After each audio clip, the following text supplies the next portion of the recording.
পুরান ঢাকার মাইয়া আমি একদিন আসছো খাটা যাইও ঘুরে ফিরে যাও খাওয়া দেবো না মানে খাবার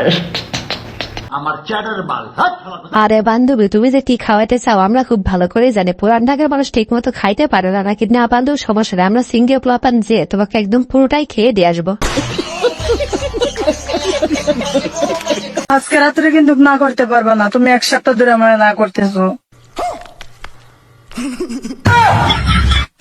ঠিক আছে আমি পারি না তো কিটা করবো, মনে থাকে জানো। আরে বৌদি তোমার জামাইয়ের মধ্যে আর কিছু নাই, সে তোমাকে আর দিতে পারবে না, তুমি সিঙ্গেল প্লাপান দেবে, তোমাকে একবারে ঠান্ডা করে দিবে।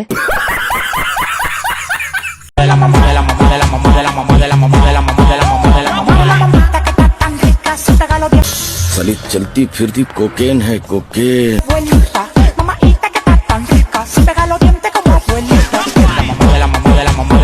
আরে ভাই এই মেয়েদের যারা বিয়ে করবা তারা বল বিয়ারিং একটু ভালো কোম্পানির লাগাও, তাছাড়া তো ভেঙে যাবে। পুরো ফল পাইকা হইছে লাল, আমার খাওয়ার মানুষ নাই রে বন্ধু রে। আয়েস আরাম আর কিচ্ছু লিগে না, শুধু না খাওন আর কিচ্ছু। আরে বৌদি তোমার খাওয়ার মানুষ নেই এ কথা আগে বলবো তো, আমরা সিঙ্গেল পোলাপান কি জন্য রয়েছে, তুমি রেডি থাকো, আমরা যে একদম খেয়ে সিটি বাড়া দিয়ে আসবো।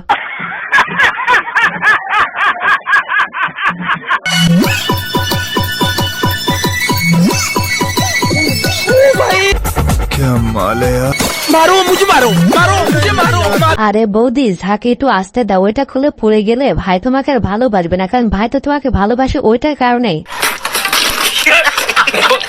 বলতো বাংলাদেশের সবচেয়ে পবিত্র স্থান কোথায়? বাংলাদেশের সবচেয়ে পবিত্র স্থান জি রুকো যারা নাইট ক্লাব গুলা। আরে ভাই এখানে অবাক হওয়ার কিছু নাই, বান্ধবীর জন্মই তো হয়েছে নাইট ক্লাবে, এই জন্য বান্ধবী মনে করে নাইট ক্লাবই সবচেয়ে পবিত্র স্থান। তোমার সাথে আমাকেই মানাইতো, কিন্তু তোমার তো চয়েস খারাপ।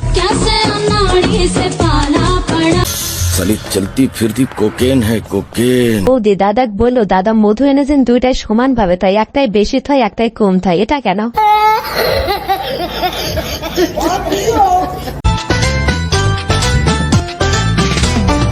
রশি ভরা যৌবন আমার নয়, পানিতে নেমে এখন সাঁতার নাহি জানি। আরে বান্ধবী তোমার যে রসে ভরা যৌবন সেটা আমরা বুঝবো কেন, তুমি আগে চেক করতে দাও, তাহলে আমরা খেয়ে এসে বুঝবো তোমার রসে ভরাই যৌবন।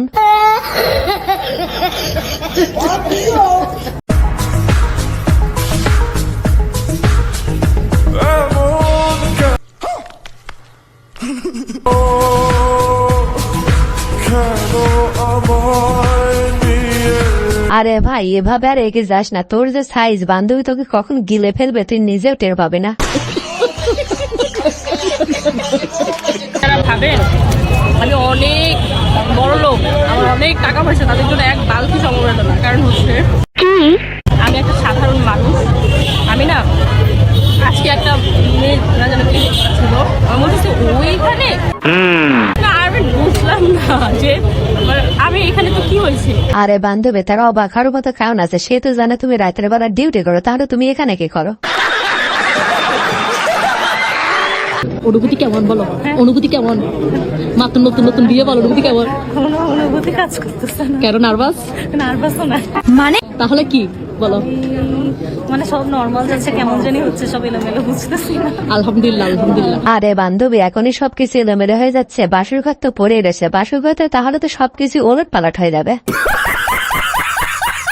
আসসালামু আলাইকুম ভিউয়ার্স, কেমন আছেন সবাই? আশা করি সবাই অনেক অনেক ভালো আছেন। আজকের ভিডিওতে আপনারা দেখবেন আস্তে বৌদিদের মজার কিছু ভিডিও, যে ভিডিওগুলো দেখে তোমাদের দাঁড়িয়ে যাবে মানে পছন্দ। দুবাইতে নিয়েছিলাম 2 রাতের জন্য 5.5 লাখ টাকা, এটা বাংলাদেশে না দুবাইয়ের জন্য 5.5 লাখ।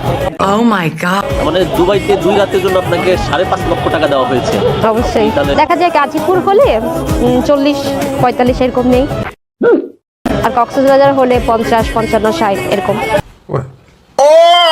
আরে ভাই বলতে হবে বান্ধবীর অনেক দম আছে, এক রাতে 20 জনকে সার্ভিস দেয়, 20 জনকে না সার্ভিস দিলে এত টাকা এমনিতেই পাওয়া যায় না।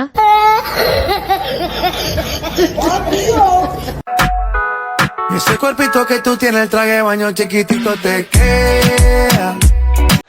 हाय हाय इतना सुकून। আরে ভাই এটা দেখে আমার বন্ধু বলতেছে এই মাঝখানে যদি আমি থাকতাম কত না ভালো হতো। আমি বললাম তুই যদি মাঝখানে থাকতি তোকে একদম খেয়ে ফেলতো। তুই কি আমার বিয়া করবি? কারে আমারে জীবনেও না। মেলা দিন প্রেম প্রেম খেলা খেলতেছ, বিয়া কর। আর বিয়ে করে আমরা প্রেম বুঝে বেশি। বলেন কি? ও তুমি মাগনা মাগনা হারা জীবন প্রেম করে যাবা, বিয়ার কথা বলে তোমার আগুন লাগে। আরে বান্ধবী তুমি মনে হয় বিষয়টা বোঝা নাই। ভাই আসলে চাই সারা জীবন লাইসেন্স বিহীন গাড়ি চালাতে, কোনোদিনও লাইসেন্স করবে না।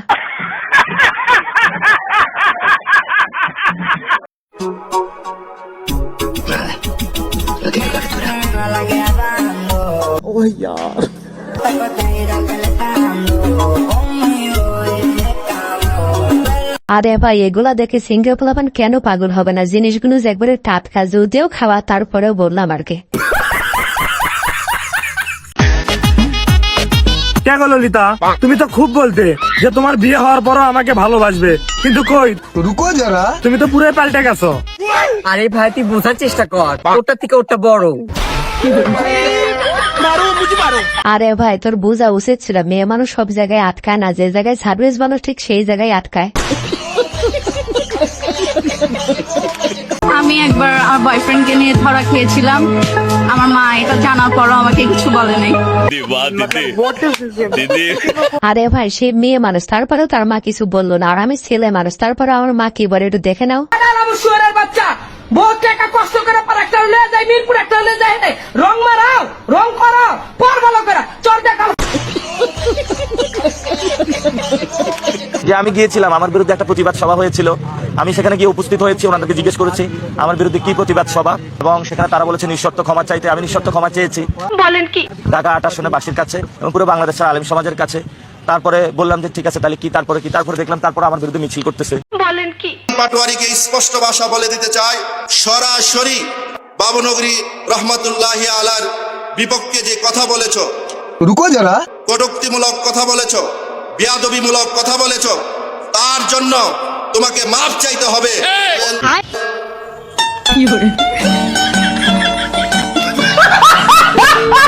চলো ভাই, আমার জন্য একটু ভোট চাই দেন, আমার একটু ভোট দিতে। হ্যাঁ অবশ্যই, সবাই আমাদের নাসিরউদ্দিন পাটোয়ারি ভাই বাংলাদেশের প্রশিক্ষিত একজন আলেম এবং লেখক পরিস্থিতি সৃষ্টি হয়েছে, এটা দেখছেন তো?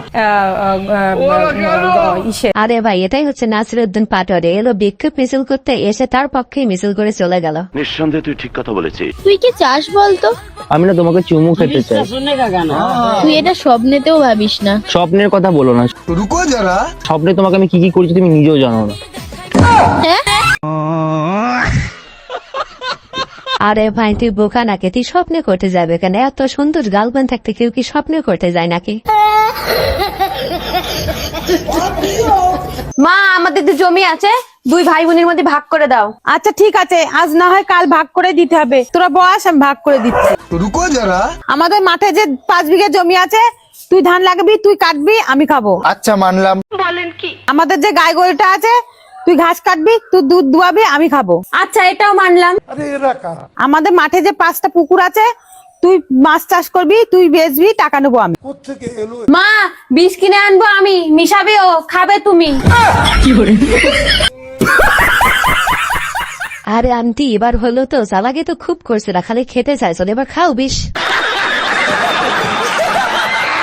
বন্ধুরা সামনে রমজান মাসের কারণে এই সেক্সি ভিডিওটি এটাই শেষ ভিডিও। এখন থেকে যে ভিডিওগুলো আসবে সেটা শুধু অস্থির বাঙালি এবং ফানি ভিডিও হবে। তাহলে বন্ধুরা আজকের ভিডিওটি এই পর্যন্তই। ভিডিওটি ভালো লেগে থাকলে অবশ্যই লাইক, কমেন্ট এবং সাবস্ক্রাইব করে ওদের পাশেই থাকবেন। ধন্যবাদ।